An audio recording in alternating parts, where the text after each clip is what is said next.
Welcome to B2B Tech Talk, Ingram Micro's destination for information on technology, business, and the people that make them run. This episode is sponsored by Xvantage, Ingram Micro's game changing platform designed to help your business run better and grow faster. Tiffani Bova is the global growth evangelist at Salesforce and the author of the new book, The Experience Mindset Changing the Way You Think About Growth. Her previous book, Growth IQ, was a Wall Street Journal bestseller and has been translated already into 10 languages. Bova has appeared on MSNBC, Bloomberg, Cheddar News, Yahoo Finance, and today she joins us on B2B Tech Talk to discuss her new book. Tiffani, welcome to B2B Tech Talk. Thank you for having me. Thrilled to be here. Yeah, you bet. First of all, I have to thank you so much. You've done so much for the channel, so much for Ingram Micro. We're here at Ingram Micro One.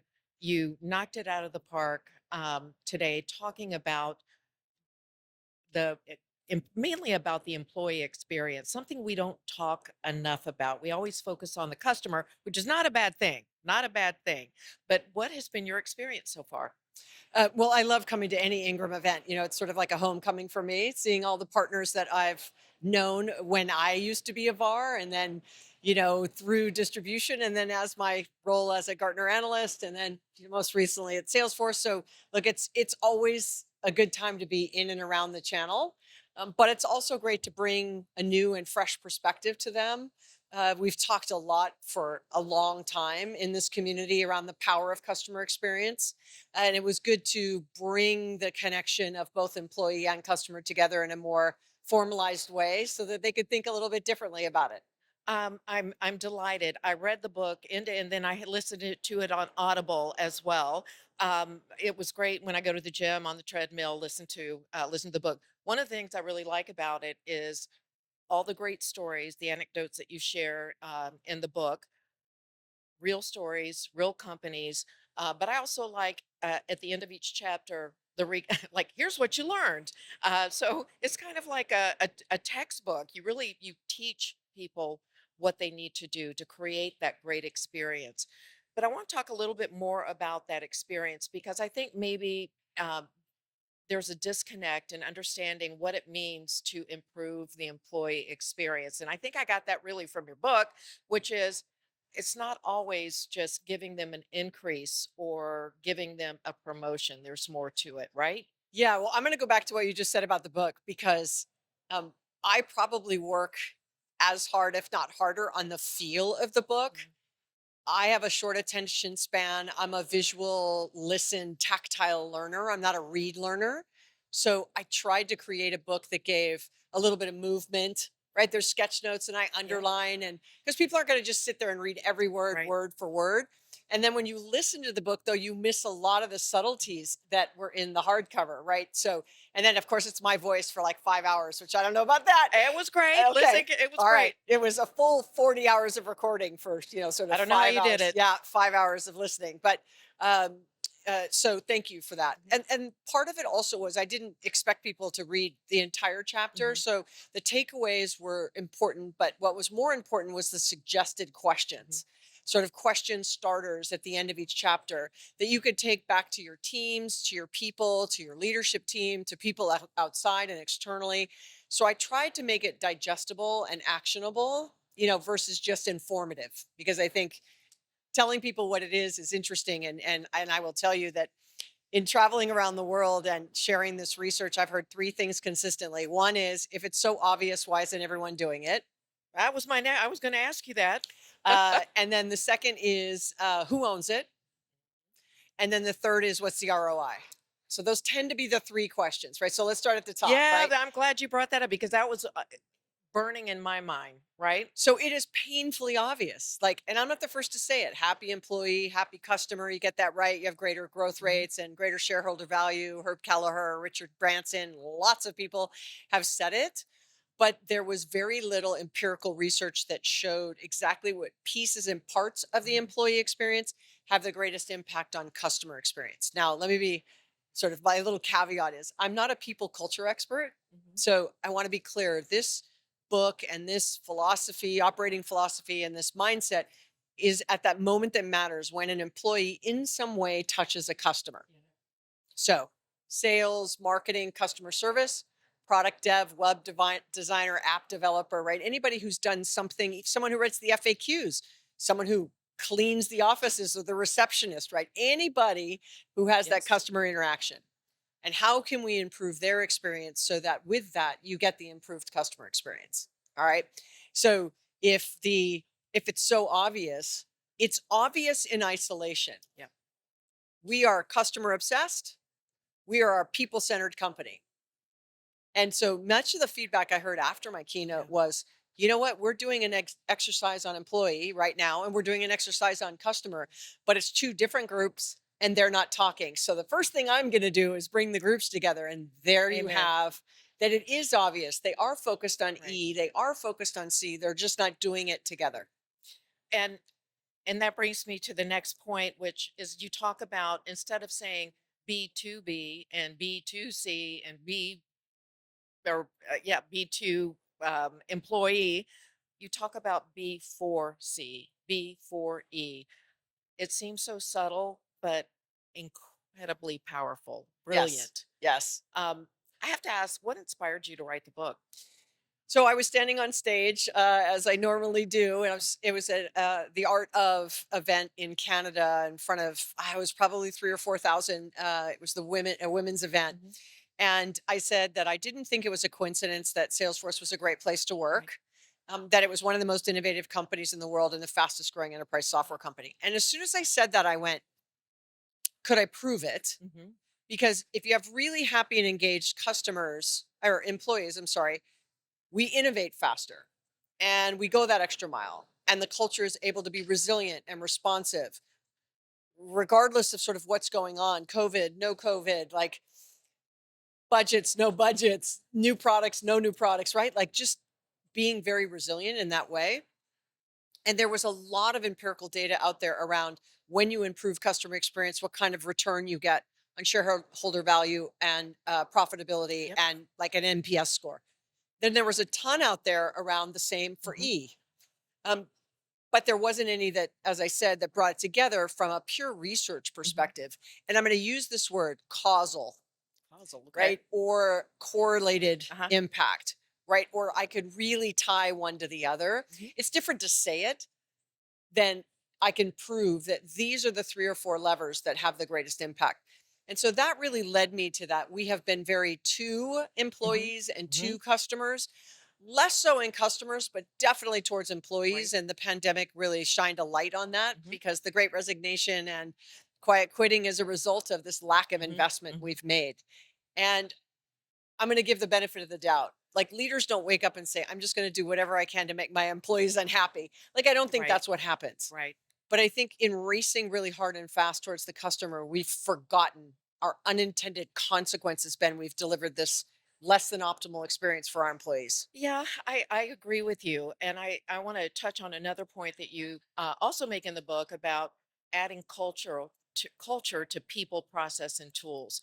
I work very hard on Ingram Micro's brand now that Ingram Micro is evolving. And what I'm learning is the misunderstanding of the word brand. To me, brand means everything that we do, every interaction we have, how we communicate with each other as employees and with customers, and creating that environment where we can do that. I think that is so, so critical. So that really resonated with me. Culture is a culture because people move on. They go to other companies, right? And so when they go to another company, you want them to remember their experience with Ingram is nothing but we had the best tools, we had the most awesome people, but most of all, it was the culture that we had there that made me feel so good, Yeah. right? That's what we want. If they leave, say great things. Yeah, and I'd say, look, the Leave It Diamond model, which is people, process, and technology, has been around since the Right, '60s, and I added culture because people and culture are different. right. I It agree. the For me, I wanted to add things like what we were just talking about. If the culture is it's customer and customer always and Hmm. forget about the employee, how can you do anything for the people that's going to make it any better, right? And many people say, look, I didn't leave the company, I left my manager. And the manager is part of a manifestation of that culture. And I would say that, behind the brand's promise, behind what you stand for as a business and what you put on your PowerPoints and your value statements is our people, Yeah. right? And are the employees. And so it sounds very obvious. And I don't want it to sound, uh, what's the right word? I don't want it to sound condescending, like Right. that's not something you understand. It isn't that you don't get it, it's that we have this crisis of Right. prioritization. Like you only have so much time in the Right. day and so much energy and so much money. And so, where are you going to spend it that's going to give you the greatest return on that investment?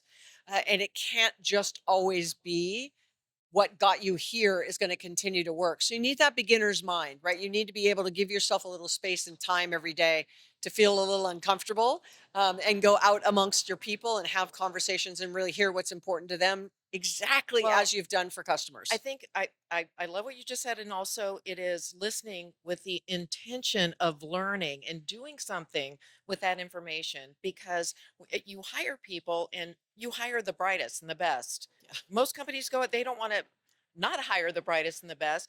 Then they bring them in, they put them in a role, and then what? And then what happens? Do they have the space to be innovative? To a lot of people, that's currency to be able to be innovative. I think all of these things, as I run through my mind and about creating that culture, that's how companies evolve and grow fast. Like the leading edge technology companies really give their associates that time and space to be innovative and do great things. Yeah, and I think this lends itself to the second question, right? Who owns it? Yeah. And I will tell you that I had a very long conversation with Liz Wiseman. She wrote the book Multiplier, Hmm. and I was sharing with her the research, and I said, "This is what I'm hearing, right? Like, Yeah.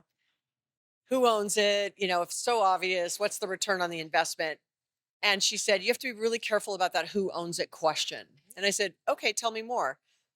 And when we started talking, I realized that if someone owned it, or if the executive got fixated on who owns it, guess what ends up happening? It's a new division, it's a new silo, it's new KPIs. Hmm. You've almost complicated the organizational organism, right? The Interesting. philosophy versus saying, no, similar to customer experience, everyone owns it. Right. Everyone has to take responsibility for the fact that we want to have more balance in the decisions we make. It'll never be 50-50. It'll never be consistently even. But if you can pause and say, we've just made this decision for our customer, Mhm. hold on a second. What's the impact to employee? If I could get people to just do that, it will have been a Yeah. success. So the who owns it question is that expert's mind snapping back to, oh, if I can't measure it, I can't manage it. I Right. need somebody. Now, I'm not saying you don't need someone, right? But for example, um, in an organization that was a great place to work, right, pretty much globally, we only stood up a employee experience team a little more than a year ago, yet we're a great place to work. So Interesting. it's tucked under our people team, Right. and our employee success team, which is what our HR Hmm. organization is called. It's employee Right. success, similar to customer success, Hmm. what our customer Right. organization is Yep. called. So employee success, it's in there. And it started with the basics, like how do we onboard? What do they do? Like how's the first 6 months? How can we Mhm. improve that the first year? So it was very oriented on that HR Right. Yep. onboarding process. But that's just an example. You need a place, Right. you need a team, but they're just facilitating this sort of cross-functional understanding of where can we improve. And so I'm not saying, well, if nobody owns it, then nobody owns it, Right. right? Right. But I'm not saying we need an entirely new division and an entirely new management team and entirely new KPIs. Otherwise, for many small businesses, that's too overwhelming. They already are strapped with people, and so now the prioritization crisis is time, right? Now it's a where do I spend my time? And that's that return on investment question. Yeah. So I was talking with a younger associate earlier today, and I was asking her what attracted her to Ingram Micro. Because it really starts there. You bring in the people with the right mindset. Right, And when they have that right mindset, they begin to own it, right? right, They become part right. of it. But she said to me that the values of the company, clearly the growth, she said, I looked at where they were going, what they were doing, and that was important to me. But their values are what really, really attracted me. Are you hearing that a lot? Well, I think generationally, we're Yeah. definitely seeing, right, the purpose and values of a company for Gen Zs, and specifically is definitely popping up. Hmm. Like I want to work someplace where I agree with their values, right? I want to work someplace that I'm proud to work. I want to work someplace that aligns with who I am, Mhm. and or they'll let me be who I am. Whatever that looks like. And by the way, I'll even be willing to get paid a little less to work someplace like that. Now, when I actually said it on stage at that Ooh, same Canada ooh, event, and it was interesting because the room was full of almost 95% women, and they came up to me after, they're like, are you telling me my kid is never going to move out because they're not going to earn enough money? that's hysterical. And I was like, well, good point, Yeah, right? But especially now, I don't want to put aside that earning a living and taking care of your family. And I mean, we're facing very interesting I struggles and agree. times right now that people are staying in jobs that maybe they don't like or that doesn't align with them because they need the paycheck and they're making different decisions. But when they have an opportunity to say, I only want to work at a place that I align in that way, I think you get a lot more joy and engagement and willingness to go that extra mile. Absolutely. So that leads to another question because we are seeing people that are stuck because of the market right now and things that are going on. What advice do you give someone that feels that they're stuck in a job, at a company? I mean, my feeling is everybody individually has to take ownership. You're not you're never a prisoner at the place that you work, but I think there's things that you can do to make it better. What advice do you have? Well, I'll go back to what I just said, right? If you really have the ability to make a different decision and you're not happy, I say make it. If financially you can't do that right now, I am not advocating that you just, leave and figure it out by any stretch. But I can just say personally for me, I did a vision board. I do a vision board every Hmm. year, kind of where do I want to be in a Hmm. year? And it's personal and Hmm. professional. I'm a little longer in my career, right? But I will tell you, in my 30s, I changed jobs every 18 Yeah. months. And I remember sitting across from someone who was going to hire me, and they literally said to me, "You're a higher risk because I'm going to invest in you. You're going to Hmm. come, you're going to work, and then you're going to leave." Hmm. And I'm like, "I'm not really. I just want to be challenged and Yeah. inspired, and Sure. like Yeah. that's what I want. And because I can go get hired somewhere else, I'm I'm going to give you the opportunity to keep me here. Yeah. But if you can't, it doesn't have to be my way or the highway. Right. But I'd be like, maybe I want a little responsibility Right. or a roadmap to career progression, or do I see you're investing in me? Like just something Right. like that, right?" Sure. And usually the manager would be like, give me 90 days, let me think about it. Let's come back and regroup. 90 days would go by, I'd show back up and they'd be like, "We love you working here. We value you. You're a great part of Hmm. the team. You're doing amazing work, but I don't have anything right now. If you could just hang on." Hmm. And I'm like, "Okay, but hang on for how long? Like, do I want to look back 5 years from now and be Right. like, I was hanging on, or I just make a different decision?" So that's how what I did was I would give them the Hmm. opportunity and share with them what I was looking for. Nice. And then if they were able to give it to me, fantastic. If they weren't able to give it to me right away, but I could see my way Hmm. to it, even better, right? But if they weren't able to give it to me, or maybe even that manager didn't have that kind of mindset or Right. wasn't that coach mentor Hmm. champion, Hmm. that they were more of a, um, let's see, they were sort of managing to the metrics, Right. right? And they were Right. really administrative leaders. Then maybe that wasn't a right fit for me. Going back Right. to people don't leave companies, they leave Right. Yeah. managers. So I'd say I agree with you. Take ownership. But if you don't know what you actually want, Yeah. then you have to start there. And you don't know what you don't know. So it's not like you can go, I know in 20 years, this is exactly what I want. But let's just do 6 months. Let's Sure. just do 12 months. Do a list. What do you like? What don't you like? How do you create more of what you like? How do you figure out how to not do what you don't like anymore? And unfortunately, it's never going to be perfect. You're never only going to do what you like. But that kind of clear self-awareness and understanding is a great place to start. It is a great place to start, and I love that you said self-awareness. I the other thing that I really find it almost troublesome is the word management, leader, coach. Like management seems to me we manage processes. Talking about managing people seems to me that you're just telling them what to do. Being a leader is giving them the space to create. I wish they'd do away with the word with the word manager completely and have leaders or team leaders or really call them something that makes them feel part of something special. A manager seems to me to be just, and it's an old school word, Yep. right? We use it and we still use it. We Yep. use it quite a bit, Yep. but it's just something that I think about in terms of our evolution as a company and how I've been impacted by other people. Nobody wants to be told what to do. Well, let's go back to the experience mindset. So let's say you're listening to this and you're a manager. What is your style of management? Would people view you as sort of telling them what to Right? do and very administrative, or are you really a champion? And so I was having a conversation on my podcast a couple weeks ago with a guest, and this is dated data, but I'm going to use myself as an example as well. They said the average, and of course, again, this is dated, that the average age of a first time management promotion was like 29. Okay, this research is dated, right? Hmm. I don't know how dated because he couldn't remember. Hmm. But the first time that 29-year-old got management training was 39. So there was almost a decade between Wow. when they became a Hmm. manager and when they were Hmm. trained or coached on Uh-huh. how to be a manager. So I'll use myself. Like that's what happened to me. Right. Like I was a high performing seller. I became a sales Hmm. leader and then a sales team lead and then a manager and then a director and then a VP. And then like I kept moving up. And it wasn't until 8 years after my first promotion Hmm. into a management role that I actually was given leadership training or an understanding Hmm. of what a P&L is, like how to figure out profitability, Right. like how to set up metrics and how to, Right. all the things that you kind of have to do. Yeah. So if you're listening to this and you're a first time manager, I will tell you what I did was I would read books. And back Yes. then there was no podcasts or TED Or Talks, LinkedIn Learning.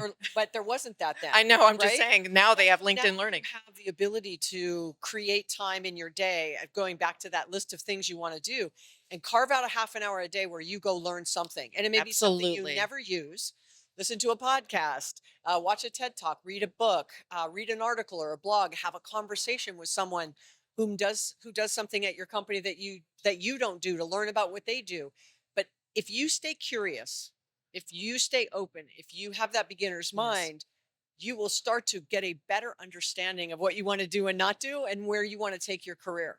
And also being curious leads to so many other things, right? It leads to coming up with ideas. It leads to being noticed for those ideas. So I am so delighted that you've been here today. I know we're at time, but this book, The Experience Mindset, is so good. I'm telling you, I've read it, I've listened to the audio, and please do yourself a favor and read it.